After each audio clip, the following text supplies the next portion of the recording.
Olá, sejam todos muito bem-vindos ao Ribalta Podcast. O podcast criado para falar de teatro, artes, política, que der na telha da gente e dos convidados. Esse podcast nasceu da necessidade de conversar de 4 amigos. Sérgio Rover, jornalista e dramaturgo. Eduardo Tolentino de Araújo, diretor do Grupo Tapa e também ex-jornalista. E Marco Antônio Rodrigues, diretor de teatro. E eu, Oswaldo Mendes. Esse grupo nasceu fechado. A gente começou a gravar na casa de um do outro. E daí sentimos a necessidade de abrir para outras pessoas, outros amigos do teatro.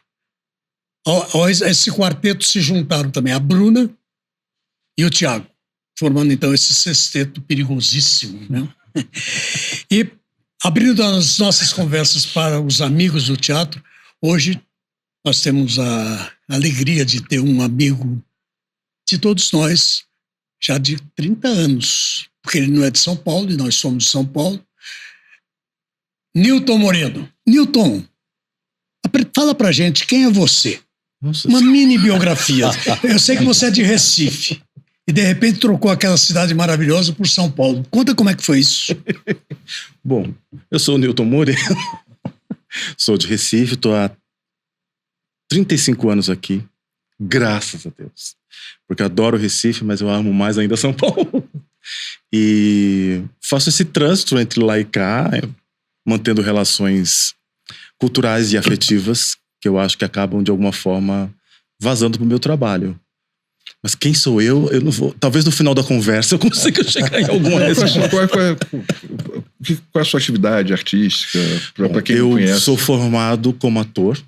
Eu fiz Unicamp, bacharel em artes cênicas, onde eu conheci boa parte dos meus parceiros de teatro. Podemos falar disso daqui a pouco também. Mas lá a gente tinha uma coisa muito interessante, que era um grupo de atores, né? Uma escola para atores. E todo mundo queria se experimentar em outras funções, digamos assim, do nosso fazer teatral. Então o povo foi vazar, eu faço esse figurino, eu vou escrever esse texto, eu dirijo aqui, eu produzo acolá, eu faço a luz. E aí a gente foi se experimentando em outras coisas. E foi quando eu comecei a me experimentar também, escrevendo e olhando fora de cena, dirigindo um pouco. Aí migrei para São Paulo, depois que me formei lá fiquei lá de 92 a 95. Mas vim como ator ainda, né? Em 96 eu estreio por aqui com o Márcio Aurélio, na Razões Inversas. E aí fui transitando Maria Thaís e outros parceiros, professor da Unicamp, todos eles. Silvinha Fernandes me sequestrou para fazer pós-graduação lá na USP, que também foi minha professora da Unicamp. Enfim, um clã Unicamp. E aí aos poucos eu fui, depois que entrei nos Fofos em Cena, eu fui um grupo de teatro que a gente formou aqui. Na verdade, formou em Campinas. Esse grupo começou em Campinas e a gente, metade veio para cá, outra metade a gente foi seduzindo para entrar no grupo. A gente começou em 2001 aqui em São Paulo já. E aí nos Fofos eu fiz a transição, saí de cena. Meu último espetáculo lá como ator foi A Mulher do Trem, em 2003 ou 2005, por aí. E desde então escrevo e dirijo. Dirijo e escrevo. E tô aqui, muito feliz de estar com vocês. Nós também, com você.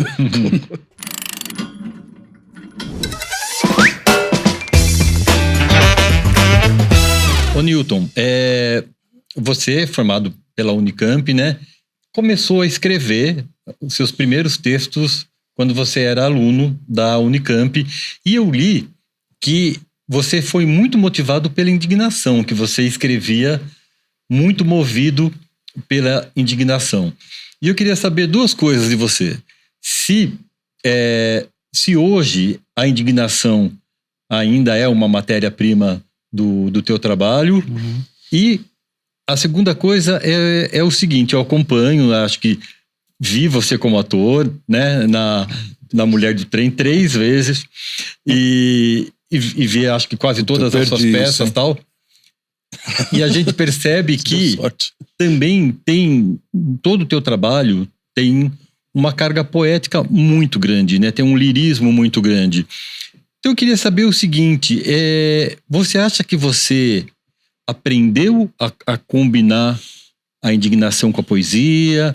Ou tratar da indignação a partir da poesia, você consegue um resultado que seja mais... Quer dizer, a indignação está ali, mas a poesia suaviza o que seria a indignação. Pergunta poética, né? Pergunta... Para ficar no teu universo. Coisa de dramaturgos, né? Já foi... eu comecei a escrever, ter vontade de escrever, de um ponto de vista da minha vivência LGBTQI+. Porque aí sim, tinha uma série de questões que me indignavam, que me incomodavam. E naquela época foi um veículo, uma forma de expressão que eu encontrei. E claro que com o tempo fui tentando entender qual era o cruzamento entre essas questões de sexualidade e cultura, enfim, arte, enfim, que tipo de teatro isso podia resultar ou provocar, né? Mas eu começo daí mesmo, com essa vontade de gritar algo, ou de reclamar de algo, ou me colocar com relação a algo. Eu tenho uma imagem muito forte, assim, que é de eu que frequento. Eu cheguei aqui em 90, eu comecei a frequentar as boates gays de São Paulo, só que as boates gays finas, né? As boates gays dos Jardins.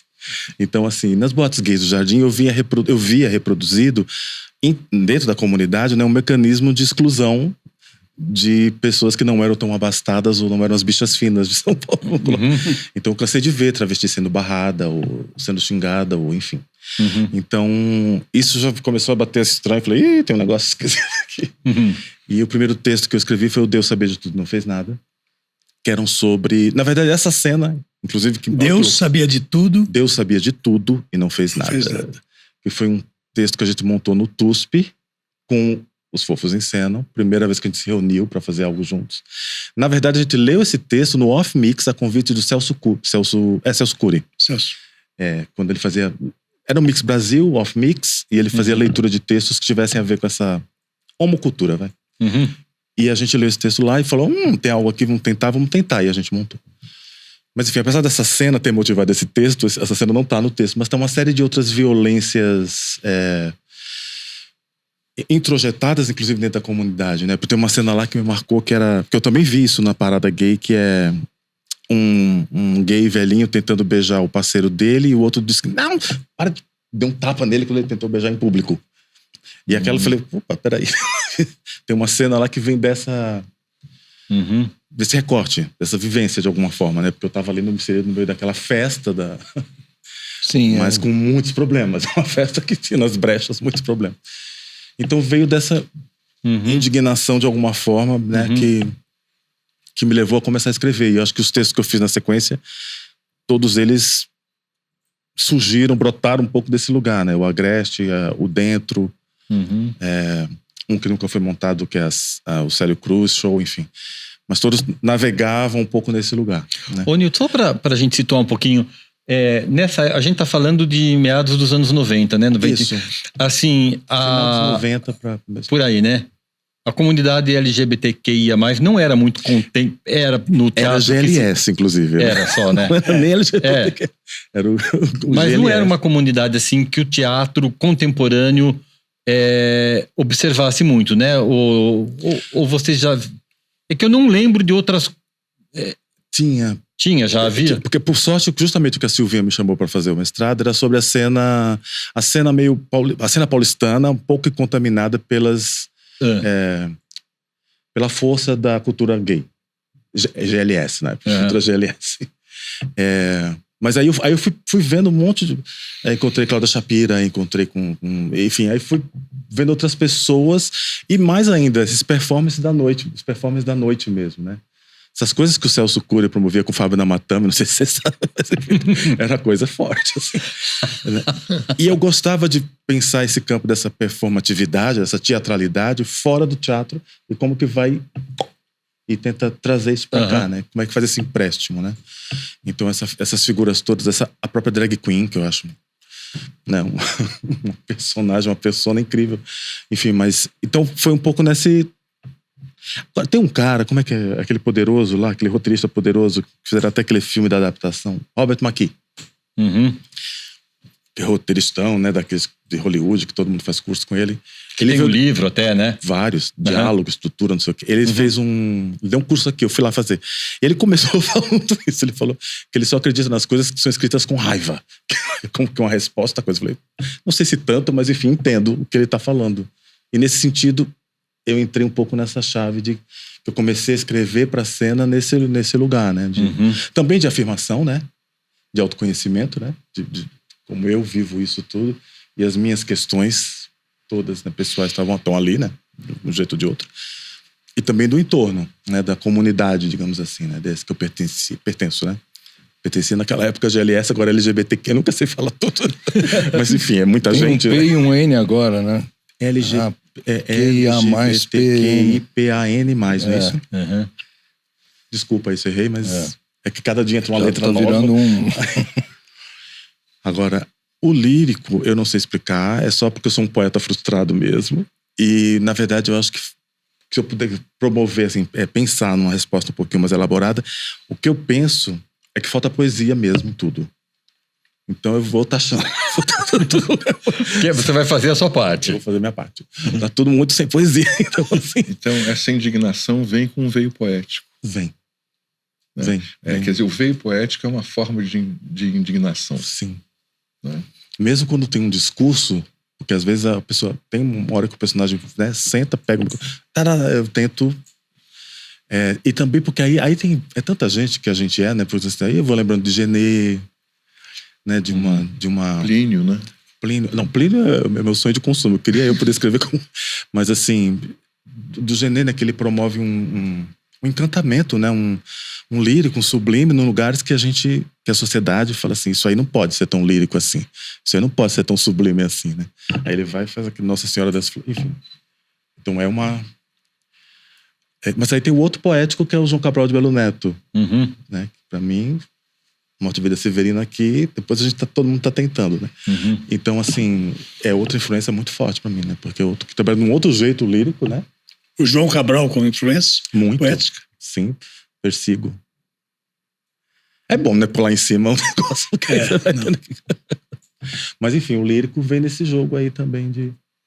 Mas uma vez eu escrevi um roteiro para uma série de televisão, e aí eu fui escrevendo, e aí as indicações de cena, não o diálogo, né, a rubrica, enfim, cada um tem um nome, né, didascália, sei lá o quê. Eu fui escrevendo de forma poética. Então, assim, não era assim, a câmera pega o som... A câmera lambe as costas dele, enquanto aquele rio de suor. Você tem um filme na rubrica. Eu fui escrachado, eu fui com bullying total. O que é isso? Essa pessoa tá louca? Eu preciso saber onde é que tá essa coisa. Eu falei, não, eu vou continuar escrevendo assim. Mas foi aprovado esse roteiro? Não, ele foi revisto, mas não por mim, porque eu falei, vou deixar assim. E como é que você vê essa coisa que você tá falando do cara? Como é um cara que fala que você tem que escrever a partir da raiva? Como é que você vê essa coisa de escrever a partir da raiva num tempo em que a raiva tá quase fora do lugar? Você não pode ser raivoso, você tem que ser... Você tem que fazer o contrário. Você não pode transgredir, você não pode subverter, você não pode... Você tem que acomodar. Como é que você vê isso? Como é que você... Eu vou puxar a nossa amiga Denise, que foi um tema aqui, que é próximo do nosso querido Tolentino, né? Eu não sei, todo papo que eu tenho com a Denise é um papo indignado. Quando eu tô sem... Eu falo, a Denise, hoje eu não tô com energia. Denise Weinberg. Ou desculpa, gente, Denise Weinberg, enfim, né? Marco do teatro brasileiro, que trabalhou muito tempo com o Tolentino no Tapa. Fizemos 2, 3 espetáculos juntos. Excelente parceira, mas indignada, né? E ela acorda, gente. Eu gosto disso, mas tem dia que eu não tenho. Hoje eu não tô conseguindo. Amanhã eu juro que eu ligo, a gente continua indignado. Mas a gente tá muito morno pro outro lado também, né? Eu acho. Tem uma coisa que ela falou isso agora recentemente, inclusive lá no festival que ela tá, não sei o quê. Berlim, né? Berlim. Então, difícil responder essa pergunta sua. Porque ao mesmo tempo a gente precisa acordar mais do que a gente tá, né? É uma sensação estranha de... Parece que a gente perde muito a capacidade de transgressão, né? E junto disso a invenção mesmo, né? Quer dizer, eu acho que para quem é dramaturgo isso é uma sinuca de bico, né? Se pra gente que é encenador já é uma sinuca de bico, pro dramaturgo é um momento bem delicado, né? Eu acho. Mas eu acho que eu nunca fiz tanta coisa com discurso de microfone na mão como eu tô fazendo agora. Um pouco por isso, que é um espaço de um brado. Tinha até uma música nas cangaceiras que chamava o Brado. Literalmente, o Brado. Então, não sei, acho que estamos nos limites, no esgotamento a coisa, né? Uhum. Acho que daí também que vem tanta crise de representatividade, né? Todo mundo querendo... peraí, eu tenho que falar, chega de silêncio, chega de... Né? Então, Então, mas o teu teatro não tem uma coisa do discurso, né? Desse discurso caga-regra. Tento não. Você Tento fazer por dentro da ficção. Você ficcionaliza tudo e poetiza tudo, digamos assim. Até na rubrica do seu filme aí você está falando isso. Né? Quer dizer, mas essa capacidade... Mas é que o mais bonito é quando você consegue colocar... reconhecer uma situação humana ali, né? Algo que vai acontecer entre aquelas duas pessoas que você fala, cara, isso também é da humanidade, isso também pertence. Eu tô fazendo isso, que esse cara tá... meu Deus, adoro quando o povo faz. Não acredito. Eu não acredito que ela fez isso. Isso é mais difícil de alcançar, né? Porque você falou de dois caras aí, desculpa, eu já vou, o Plínio e o João Cabral, que eles têm essa capacidade, né, de Genê também que ele falou. Né? De Genê, de entrar nos lugares e... Nelson. Aí a gente vai... E inventar as coisas de um jeito tão potente, né? Eu acho que o Plínio é muito, pra mim, né, impressionante, porque não precisa de nada, né? O texto é coloquial, a situação é fechada, 2, 3... E a coisa vai pra um lugar na relação entre... aquelas pessoas que eu falo, poxa, e eu preciso já criar. Põe umas firulas aí. uma música. Põe uma coisinha. Agora entra alguém dançando. E ele vai lá. Enfim, sei lá. É por isso que é o exercício me pensar fazendo algo que chegue perto do que eu acho que essa Ô, Newton, mas no momento que você... e essa genialidade que eu acho que ele tem. Sim. No momento que você senta para escrever todas essas questões, você consegue abstrair e ficar focado na história, ou todas essas questões ficam povoando a tua cabeça, a representatividade, todas essas questões. Tudo isso fica... É difícil, né? Vocês conseguem, gente? Porque como é que a gente consegue trabalhar agora sem negociar com todas essas demandas? Eu não consigo, não. Fica tudo aqui no... A minha vantagem para escrever, acho que é uma vantagem mesmo, é que eu venho do lugar do ator. Então eu escrevo falando, eu escrevo pensando como é que o ator vai resolver isso, o que é que eu tô dando pro ator, o que acontece com essa pessoa que pode torná-la interessante para alguém assistir a vida dela, né? Ficar 1 hora vendo essa pessoa tá chata, essa pessoa tá interessante. Então eu faço o exercício do ator, tentando ler em voz alta, todas as coisas, porque aí eu acho que isso me ajuda a pensar se tá interessante o que tá acontecendo ali. Mas esse todo tá tudo aqui atrás carregando a gente, né? Puxando a orelha. Você toca num ponto aí que é a coisa do dramaturgo. Fizeram essa pergunta para o Dr. Alfredo Mesquita, que criou a Escola de Arte Dramática de São Paulo lá em 1950, 49, 50.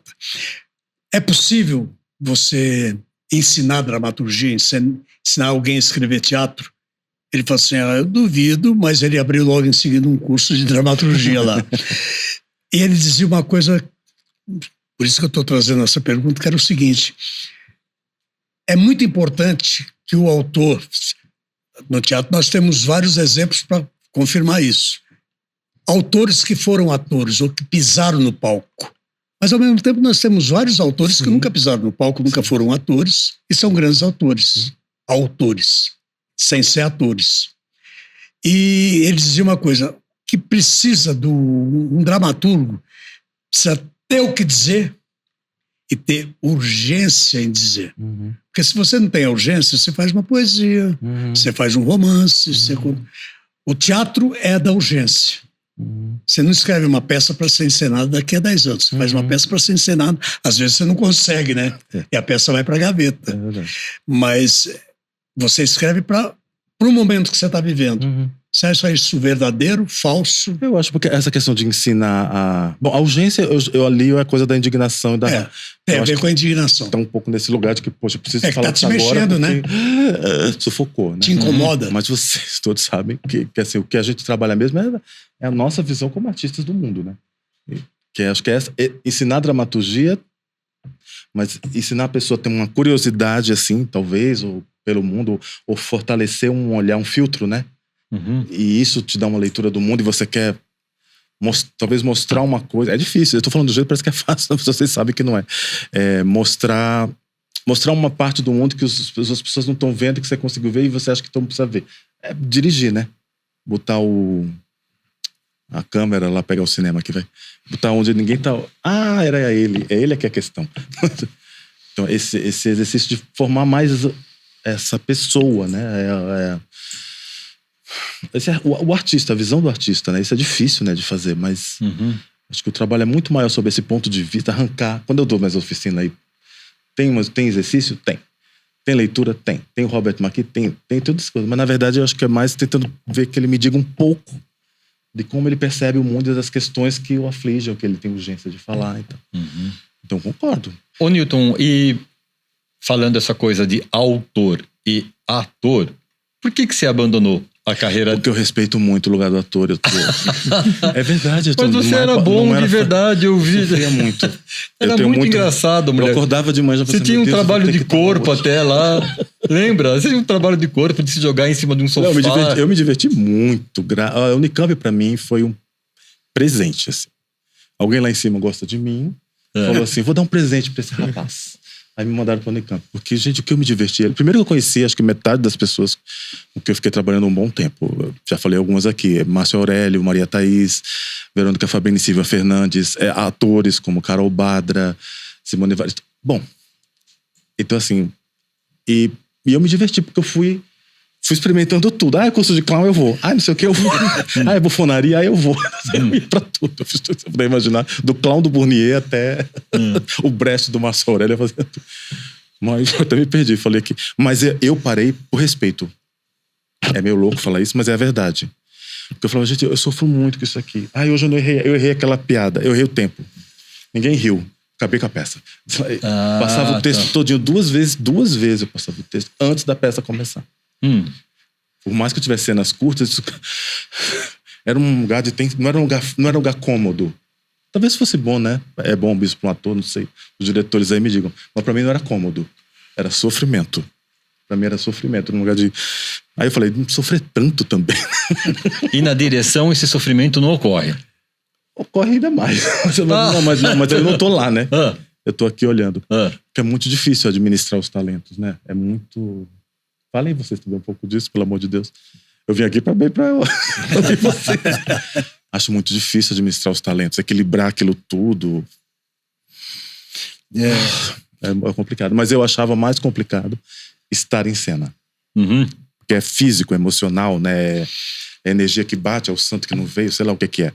Então é a doença. Você veio de Recife para ser ator, foi? Eu vim de Recife para trabalhar em hotelaria. É mesmo? Eu fiz administração de empresas. Corta essa parte? Com que idade você veio? Você veio com que idade? 20? Eu vim com... Eu tenho 56, eu vim faz 35, com 21 anos. 21. Eu terminei, eu fazia teatro em Recife. Desde a infância, aquelas coisas, né, que todo mundo experimenta. E aí eu comecei a fazer esses cursos técnicos lá. Mas eu me formei, fiz administração. Porque eu não sabia o que ia acontecer, né? Tipo, onde é que eu vou? E aí eu fiz administração de empresa, terminei, tenho um canudo. Não sei como eu passei em contabilidade até hoje. Pois é. Tinha um negócio que era para definir o preço do produto. Administração de produção, não lembro como é o nome da... Gente, um negócio chato, aquilo é muito difícil. Eu fazia economia, né? E aí um dia eu estava na praia, lendo o livro do Mário Henrique Simons sobre macroeconomia. Eu falei, eu não quero isso pra minha vida. Eu, do pôr do sol de Ipanema, lendo o Mário Henrique Simons, eu falei, não quero. Se eu tiver que fazer isso na minha vida, eu vou ser muito infeliz. Né? Deixa eu socializar uma questão que me angustia. Porque... Socializar mesmo. Você acha que que o teatro ainda é uma atividade ou existe pela força da inércia? Ele tá existindo pela força da inércia. Porque eu mesmo tô vendo que eu não consigo mais... O tempo virou uma questão, né, imensa. Não é porque a gente tá mais... Eu não tenho mais tempo com os criadores que eu tinha. Por mais que eu me esforce, eu não consigo mais ter. Ele é uma urgência, uma necessidade atávica, humana, ele não vai acabar, eu não quero esse papo, acho papo chato. Mas assim, que ele tá num momento muito como eu acho. Outro dia eu ouvi de 2 produtores, Newton, de formas diferentes, mas a ideia era a mesma, né? Assim, acabou o teatro de pesquisa, né? Foi lindo o que vocês fizeram nos Fofos, era muito legal você ter um ano para desenvolver, viajar, ir pro Nordeste, fazer experimentos no meio do canavial, tirar foto, faz filme, faz palestra, não tem mais tempo. E vocês tinham uma sede. E eu não preciso entrar nessa. Por isso que eu mandei o negócio do Vento Forte, porque eu falei, bom, tínhamos sede. Então, espaço-tempo para você criar nesse lugar. O Tolentino tem aí já outro lugar, porque ele tem parceiros de décadas aí que talvez já estão num outro nível de diálogo, sei lá, eu. Mas é difícil. Mas difícil. Assim, não tem tempo. E o Tolentino é de uma geração, Eu falei. De uma gênese tipo Ariane Muschini, Zé Celso Martinez Correia, uns malucos assim. Acontece a cada 100 anos, mano. Graças a Deus. Eu falei pra ele quando eu fui ver o Tio Vânia, eu falei, gente, esse país não é sério, porque se fosse sério, você teria uma sede sua, pra você ficar fazendo essas suas pesquisas com essa galera. Eu quero aproveitar e pegar esse gancho aqui, vai voltar pra você. Ai, meu Deus. Como é que foi pra você esse fechamento da série dos Fofos? Foi quando a gente deixou de ser grupo e virou uma família fofa. Então, as pessoas, ainda é grupo? Não é. Não, mas eu não tô falando do grupo, a FED, o espaço físico que vocês perderam. Foi muito difícil. Era um lugar onde a gente ia comer, né, trocar ideia depois. Porque o teatro, eu acho que é uma atividade gregária. Eu digo que eu nunca tive um grupo, eu tenho uma turma. Oswaldo, Marcos, são dessa turma, são pessoas que eu já cruzei, já descruzei. Então, todo espaço de teatro eu acho que é um espaço de uma turma. E nos dói, como integrante dessa turma, né? Mesmo que eu não tenha trabalhado com você, saber que aquele espaço fechou. Opa. Entendeu? Isso para todo mundo. Né? É difícil, para nós é muito difícil. Sim. Né? Então eu queria saber para você, de verdade, emocionalmente, como é que foi? Foi pro grupo, eu vou falar por mim, mas eu sei que eu tô falando pelo. Foi devastador. Porque eu acho que. Tudo isso que você meio que respondeu a pergunta, mas enfim. A gente tinha ali uma casa, né? Outro. Primeiro que a gente vem de uma filosofia.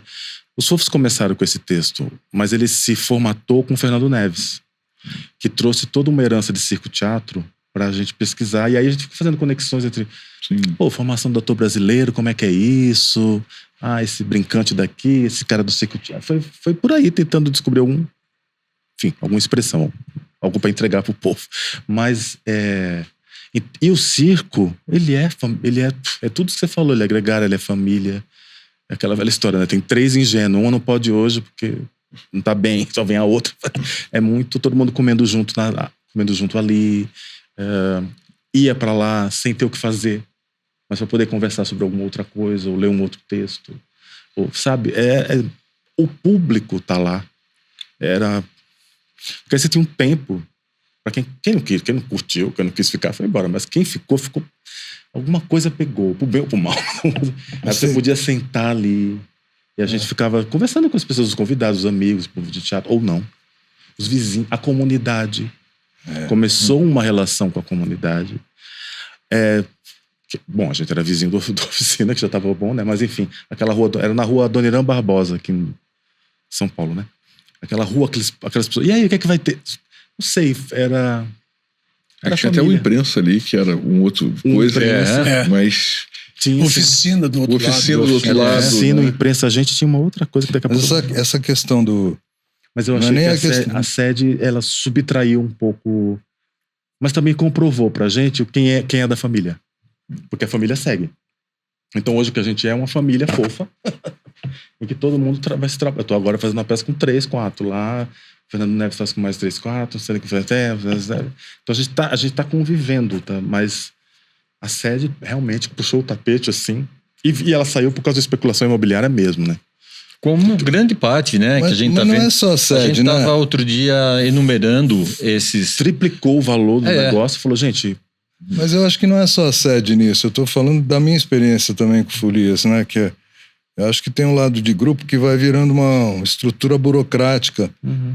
E mesmo o pior da família, né? Quer dizer, o cara sabe quanto tempo você leva para fazer cocô, quanto tempo você vai tomar banho. Quer dizer, essa coisa do papel para todo mundo, do não sei o quê. Vai virando uma burocracia, aí você tem que administrar a vida do outro que virou meia estrela e que vira vitrine. Acho que isso tem um tempo para acontecer, talvez, né? Sim. Tem a impressão que é isso. Eu também continuo a trabalhar com outras tantas pessoas e tal, que fazem parte disso.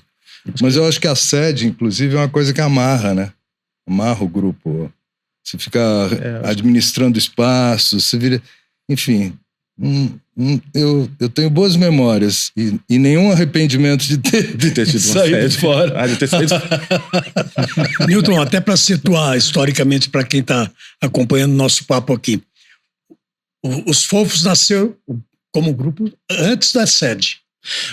Como é que veio a sede? Como surgiu a sede na vida do grupo? Tá, a gente começa... Teve uma experiência com esse nome de Fofos em Cena na Unicamp. Mas aí não era toda essa galera, era só o pessoal que fez o Unicamp. Era a Simone Evaristo, a Carol Badra, a Maristela Tobar, eu. Eram algumas pessoas, né? Quando eu decidi experimentar esse texto, que é o Deus sabia de tudo e não fez nada, aí eu comecei a juntar a galera. Então eu peguei tanto pessoas de Recife, como o Ataíde e outras pessoas, como gente do Márcio Aurélio, que eu estava fazendo Razões Inversas, Fernando Neves, Edu Reis, Kátia Dyer, enfim. E esses da Unicamp. Então a gente juntou todo mundo para poder experimentar esse texto. Aí o Fernandinho chegou com coisa, literalmente, levou para casa da mãe dele, já falecida, Dona Bina, mas que era de circo-teatro também, né? E abriu literalmente o baú para tirar as peças de circo-teatro que o pavilhão da família dele fazia. Ele falou que sempre quis experimentar esse lugar, essa linguagem, essa herança, mas nunca achei as pessoas. Agora eu acho que eu achei. Então vocês topam? E aí a gente começava a ler os textos na casa da mãe dele. Daí fomos pro circuito, foi a Mulher do Trem, que aí veio uma experiência incrível pra gente, que eu acho que talvez tenha um pouco a ver com nossa conversa anterior, que é formação de público. O projeto de formação de público que eu achei a melhor experiência de teatro da minha vida, fazer esse negócio. Acho que foi o Kio Abreu que coordenava isso lá na Secretaria de Cultura. Mas enfim, a sede veio de um fomento. Teve uma hora que a gente falou circo sem lona. Meio que, né? Então assim, como não era uma lona, cara, era outro projeto que a gente não ganhou, que era ter uma lona, mas enfim, tudo bem, abafa o caso. E aí a gente precisou procurar um lugar, e chegamos naquele espaço. O fomento nos permitiu isso, depois outros editais foram nos permitindo manter esse aluguel até essa explosão orçamentária de especulação imobiliária, tudo que a gente teve que deixar. Não sei se eu respondi mais ou menos, mas enfim. Durou quanto tempo a sede? Eu não lembro. 20? Ai, nossa senhora, não lembro quanto tempo durou a sede, que falha. Não sei, não lembro. Talvez Não por aí, né? uns 4, 5 anos. Mais que 5, né? Mais que 5? Então acho que a gente nem chegou nessa fase. Sabe assim, quando ia chegar na fase, tiraram a sede da gente. Então não deu tempo de lidar com essas outras questões que você falou, porque esse nível de convivência que a sede permitia foi subtraído da gente, né? Então... acho que ficou tudo muito profissional demais. E outra também, coisa, né? E a sede, você fazia o espetáculo, bom, você sabe disso. Criava naquele lugar para aquele lugar. Esse que eu acho que é a maior perda que a gente tem, né? E tempo para fazer isso, porque agora a gente reestrou uma peça agora com um dia para colocar essa peça no teatro. A gente não estreou, né? A gente fez um ensaio aberto, mas tudo bem, porque agora tá tudo bem, né? É por isso que eu digo que aquela sua pergunta, fala, a gente tá... Porque, enfim, é a subtração desse tempo, assim, tempo para tudo, eu acho que... Você já escrevia pensando naquele espaço, Milton? Sim, porque o que eu fiz no grupo era muito do que eu fiz no grupo era muito processo colaborativo. Então a gente improvisava muita coisa. E o povo já improvisava nos locais. Então, tipo assim, eu vou fazer aqui a cozinha que eu faço, não sei. Ah, tá, então aqui vai ser a cozinha. Então a gente ia usando muito... Não era um espaço nem tão grande assim, mas enfim, o povo é criativo, né? Claro. Então eu descobria sempre jeito de... A Cris Rocha fez um improviso que ela se sentia caindo de paraquedas naquele tema. Então ela literalmente se pendurou num paraquedas e ficou lá pendurada falando o texto dela. Você vê que tudo é possível. Mas eu escrevia pensando naquele... É um prazer, né? Você poder... Aí você fala, Oswaldo, escrever sabendo para quem você está escrevendo, de onde que veio o impulso para aquele personagem, sabe? A centelha daquilo. É muito legal presenciar isso. Eu fiz, como estagiário, aquele processo do Fernando Bonassi, do Apocalipse 1,1... Ah, tá, da Vertigem, né? Da Vertigem. E aí, sofreu o Fernando Bonassi, viu? Porque ali o negócio é forte mesmo. Era 500 versões, a gente tendo que ler toda vez aquelas versões. Era. Mas madrugadas ali, né? O seu Antônio Araújo É babado. Mas O aí... Apocalipse era do hospital? Não. Era na prisão. Da prisão. Mas lá no Brás, né? E a gente tinha esse luxo de poder ver os atores todos improvisando. Então, você vê quando começa o personagem, você vai vendo a Mariana Lima fazendo a primeira improvisação dela da Babilônia lá, que era a primeira vez que ela trouxe as calcinhas, eu falei assim, gente, isso aí vai ficar, gente, isso aí vai ficar. É legal ver esse, né, a hora que a Cambina traz um negócio que tem um brilho, assim, né, enfim. E aí ele trabalhava em função disso, a gente ajudava, mas é isso, a gente estava escrevendo, e também no circo tem uma coisa, bom, Fernando Neves falará disso melhor para vocês quando ele estiver aqui, mas os temperamentos também ajudam a pensar, sabe? Uhum. Quem é a cor, temperamento, sei lá, e tem várias, né, terminologias de cada... Então sabia que para essa pessoa eu podia ir nesse lugar de personagem, sabe? Entendi. Para outra não. Enfim. Posso te perguntar aquela coisa que a gente perguntou lá uns anos atrás para você, pro Rover e pro Oswaldo, pros dramaturgos, quando a gente tava lá junto com a Cecília Boal fazendo a feira de opinião de novo? Sim, sim. Que é o que é que você pensa do Brasil de hoje?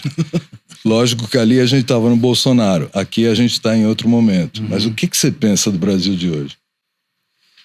Nossa, mas aqui é muito sério, gente. Eu achei que era mais leve, Tolentino. Eu achei que era mais leve. Você veio pra fazer comédia. Eu só aqui nessa cadeira eu tô falando assim, no Brasil de hoje. Eu vou voltar alguns minutos atrás na falta de indignação.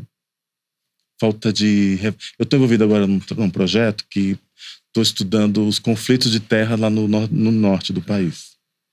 Aí, querido, aí é que eu vou dizer pra você, falta muita indignação. Ah, tá, eu imagino. Porque o nível violento, de descuidado, né? De violência, de faroeste, de bang-bang, terra sem lei. Você já fez um texto que mexia com isso com a Dorothy, né? Ah, é verdade. Que a Denise fazia. Que era muito bonito.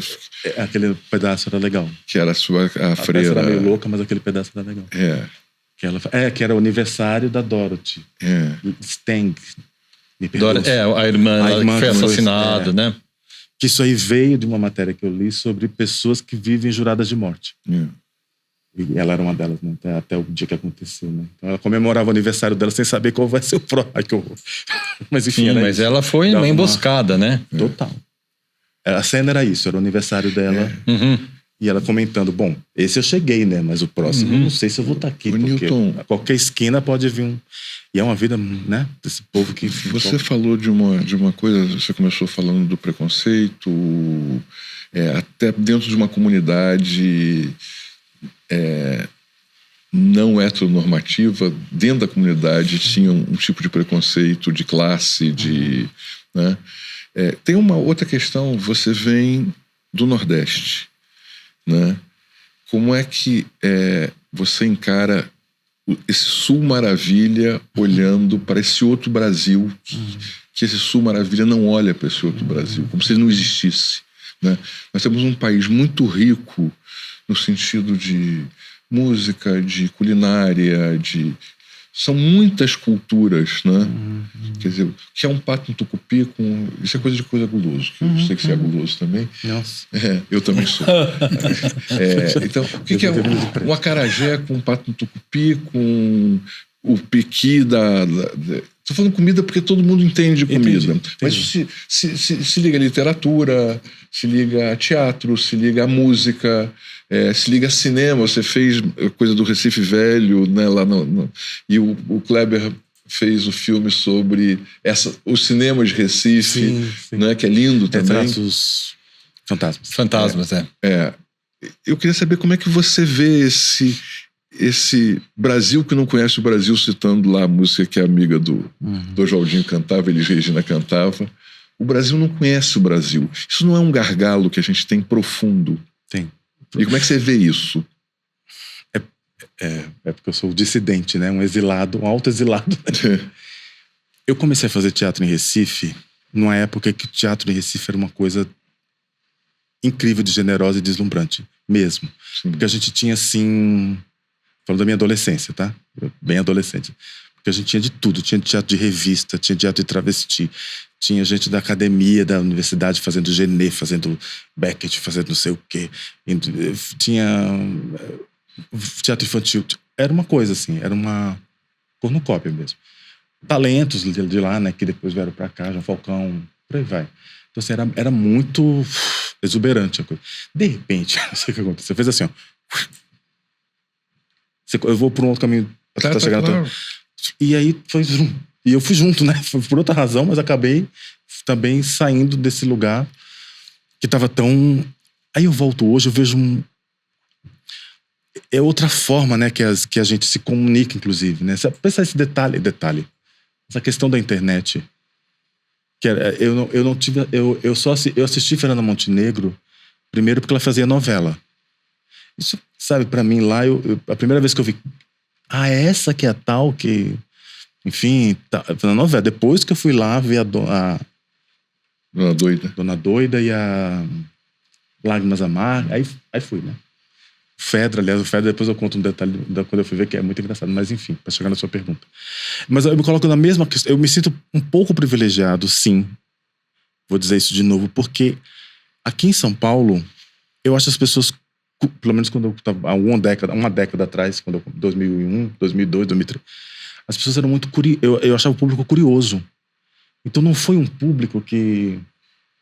Era um público que queria saber qual era a minha visão vindo de lá. Então se era Agreste, se era Assombrações do Recife Velho, se era não sei o quê, isso ao contrário de fazer. Ei, não, né? Esse não é meu código, isso não é minha história, isso não é minha formação. Ao contrário. E eu vejo isso para várias outras. Então, eu tô falando de um lugar muito estranho, de quem vem de lá, mas que constrói... E é assimilado de alguma maneira. É assimilado de alguma maneira. Então, eu nunca tive... Esse nordestinos go home, eu nunca senti. Se aconteceu, não fiquei sabendo. Sabe? É verdade. Se aconteceu em algum lugar que falou assim, isso eu não vou aprovar, porque é daquele nordestino. Então, eu não fiquei sabendo mesmo, ao contrário. E eu sempre fui para esses lugares. O circo é outro marginal, né? O circo do Fernando Neto. Mas isso é uma contramão da sociedade, né? Numa bolha é curiosa para saber isso, mas a sociedade se recusa a conhecer isso. Quer dizer, a sociedade quer ir para um resort que talvez destrua Fernando de Noronha, entendeu? Ele quer viver em Fernando de Noronha como se ele estivesse em Miami, né? É como o Trump que quer fazer da faixa de Gaza uma Riviera. Né? Então eu sinto que o que você fala de uma assimilação de um meio teatral, de alguma maneira você teve. Você nunca se sentiu rejeitado nesse meio teatral? Nesse lugar, não. Ao contrário. Foi aí que, por exemplo, quando o Borg e o Márcio Aurélio decidem montar algo que eu fiz, o povo fala, opa, porque são dois portais, né? Então, assim, o Borg lá na Mostra de Dramaturgia Contemporânea pediu um texto curto, que era dentro, foi uma loucura no SESI, mas rolou. E falou assim, ok, vamos ver o que está acontecendo por ali. E idem pro Márcio Aurélio quando ele pega o Agreste. Então, desse lugar do Agreste, que poderia vir esse cerceamento, foi o contrário. Vai na tua onda, surfa aí, me traz alguma... E eu comecei a fazer dentro do grupo e fora do grupo, entendeu? Negociando com essas memórias e figuras nordestinas. Foi ao contrário. Quando eu saía disso, o povo até reclamava. Teve uma época quando eu saía quando não tinha um personagem gay que conduzia, pô, cadê você? Você se perdeu aí nesse negócio, eu queria aquilo ali. E depois, quando eu fiz alguma coisa que não tinha o Nordeste como um cenário, uma geografia humana ou uma questão que vem de lá, da história, do que seja, eu falei, mas aí deixa eu tentar mais coisa aqui. Mas é o contrário, sabe? Eu senti que as pessoas queriam. A própria Marieta Severiano Sim, é da Centenária, né? Elas, por causa do Agreste. Eu só fui fazer Centenária porque a gente levou o Agreste pra lá. Elas vivem procurando essas parcerias, né? Você construiu uma coisa, mas construiu uma coisa aí. Eu tive também outra sorte. Chego à conclusão que eu sou uma pessoa de sorte mesmo a mim, por ter o Aderbal ali. Que também é cearense. E que estava fora do lugar do Nordeste há muito tempo. Então, quando ele viu o material, falou, é o jeito de eu voltar. Aí ele foi com os 2 pés, as 2 mãos, a cabeça, com tudo para dentro do circo nordestino que ele criou na peça. E daí uma coisa com a Maria do Caritó. Enfim, então assim, eu sinto que foi uma coisa, aí outros braços se montaram. Agora, eu acho que conhecer esse Brasil que a gente não conhece, aí vamos voltar para a pergunta, para a resposta que a gente já tem e que a gente não consegue resolver. De formação, de educação, a crise da formação de cultura, a crise das artes dentro das escolas. A gente não... E aí eu acho que a banalização da miséria e da violência, né? Porque isso... Nos anos 90 você tinha, de fato... Isso era um motor. Hoje em dia, você vê ali o minhocão lá, é absolutamente normal. Famílias viverem ali embaixo e tá tudo certo e nada acontece, tá há séculos, pessoa, quer dizer... capaz de pular a pessoa e passar conversando. Desumaniza, E criou um apartheid, né? Porque fica as pessoas que estão com o carro com medo das pessoas que estão na rua. E, enfim, só que isso banalizou esses grandes temas, né? Total. Eu acho até que a grande... Eu estava até comentando isso. A grande qualidade do PT durante esses 20 anos foi ter evitado o desastre, digamos assim. Tira o Bolsonaro aí, né? Só que estruturalmente nada se mexeu. E talvez esses 20 anos, a gente se acostumou com isso de um jeito que é absolutamente bárbaro. Nós, eu não estou falando nem dos caras do resort, dos caras... Nós, né? Quer dizer, e como isso contaminou a arte da gente também. Sabe? Você acha ela pouco provocativa, né? Eu acho muito pouco provocativa. Eu não estou falando de ninguém, estou falando de mim mesmo. Não, sim, claro. Em que lugar eu me perdi? Entendi. Sabe? Em que lugar eu me perdi nisso aqui? Agora... E até com grandes coisas, você estava falando até do tamanho das coisas, né? Porque acho que tem a ver com profissionalismo. Tipo, você estava falando aí do Apocalipse, que envolvia um monte de gente, um projeto de séculos. Você estava falando do tempo, a gente ficava um ano fazendo alguma coisa, quer dizer... Nada pagava isso. Por mais dinheiro que você tivesse, e não tinha, nada pagaria. Mas a gente fazia, porque a gente tinha alguma crença utópica em alguma coisa. Essa coisa que se fodeu. Nossa. Eu acho que tem uma desistência, Marcão. Você sabe que essa semana... na quarta-feira a gente teve uma reunião lá no espaço do Tolentino, que é na Barra Funda. Eu moro na Vila Madalena, né? E isso que eu vou falar talvez não tenha tanto a ver com teatro, mas eu acho que tem um pouco a ver. E eu pego a Avenida Sumaré, todinha, né? Para ir lá pro espaço do Tapa e tal. E eu lembro que quando eu me mudei ali para Vila Madalena, isso tem uns 20 e poucos anos tal, eu ia andar à noite na Avenida Sumaré. E era muita gente andando à noite, era gente passeando com cachorro, era mulher com carrinho de bebê, não sei o que e tal. Então tinha uma comunidade que estava ali aproveitando tal, né? E eu levei um susto na terça-feira, quando a gente foi lá, porque eu andei toda a Avenida Sumaré e não tinha ninguém. Ninguém. E isso eram 8 da noite. Eu imagino, né, que seja um medo, né? Que seja a falta de segurança, que seja tudo isso. Então, eu acho que, às vezes, isso que o Marcão falou, que vocês estão discutindo e tal, a gente internalizou isso de uma maneira tão grande que, na nossa vida, a gente mudou os comportamentos. Não é só na arte, né? Até nos horários do teatro, né? Até nos horários. As sessões mudaram de horário. Outro dia, eu estava aqui no centro, tinha uma pessoa deitada na rua. Na hora, no meio da rua mesmo, não é na calçada. Onde passa o carro, tinha uma pessoa deitada. De longe eu falei assim, puxa, esse cara tá passando mal, aconteceu alguma coisa. Aí foi andando. Não, ele tava dormindo mesmo. Ele se abandonou ali na cama. Sim. Ele não teve uma crise. Ele desistiu, falou... Pois é, mas é isso que eu sinto muito. E as pessoas passando, o carro faz acho assim, que a palavra é... 2 ou 3 foram lá falar. É um abandono. O que aconteceu? Ele falou, não tô dormindo. Me deixa. Aí depois a gente pra fora. Por favor. Me deixa que eu tô dormindo no meio do... Você perpassou um tema aí que eu queria tocar numa questão nevrálgica. Agreste. Você teve o que a Agreste representou no teatro e o que o Agreste representou no cinema. Sim. Estava esperando que um deles fizesse essa pergunta, mas como nenhum deles fez, eu vou tocar nesse ponto nevrálgico.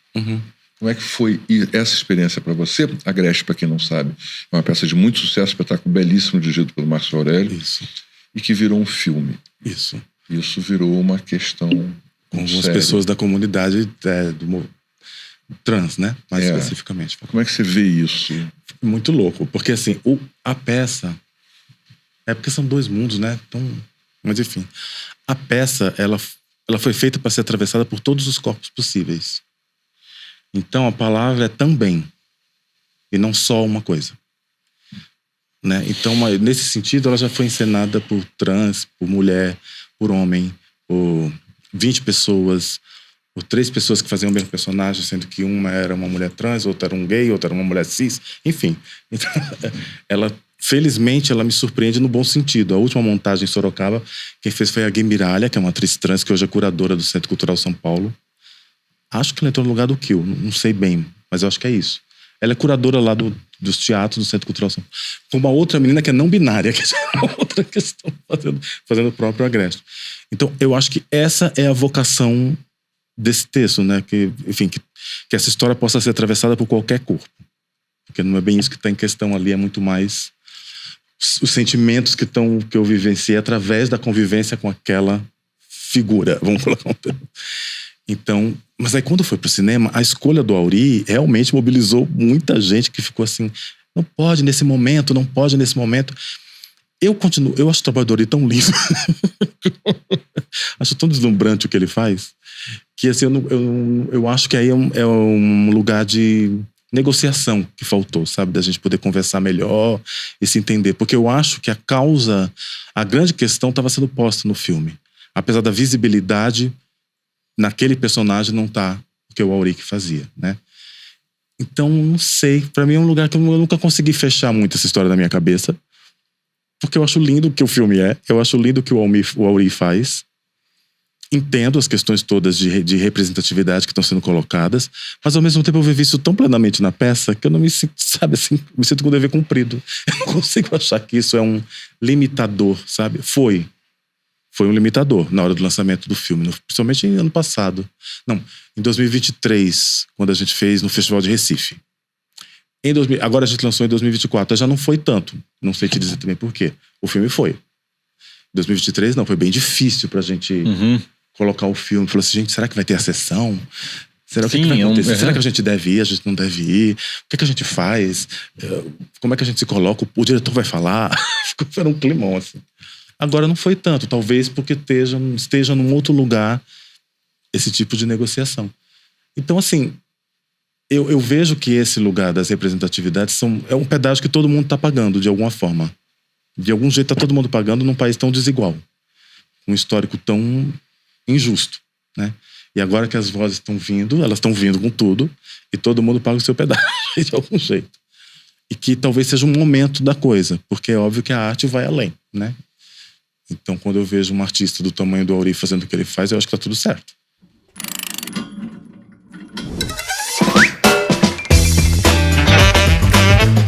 Você está gostando desse papo com o Nilton Moreno? Nós também. Tanto é que a gente vai voltar para falar ainda de teatro, falando de Brasil, falando desse momento da cultura brasileira, aqui no Ribalta Podcast, que você deve se inscrever lá no YouTube, no nosso canal no YouTube. E para a gente se despedir desse primeiro papo, eu queria que o Nilton deixasse onde te encontrar nas redes sociais, Nilton. Eu balanço. Antes de mais nada, te agradecer, né? Primeiro, te agradecer a presença. Eu que agradeço. Tá aqui então... com 4 fortalezas do Teatro Nacional. 4 fortalezas de um Recife. Tá bom. Não podia perder a piada. Não podia. Eu achei que ela tava quicando. Ela tava pedindo, né? Saiu. Bom, eu balanço nas redes sociais pelo Instagram, no @NiltonMoreno9. Nilton é N, é WTON, Moreno 9. Obrigado. De nada.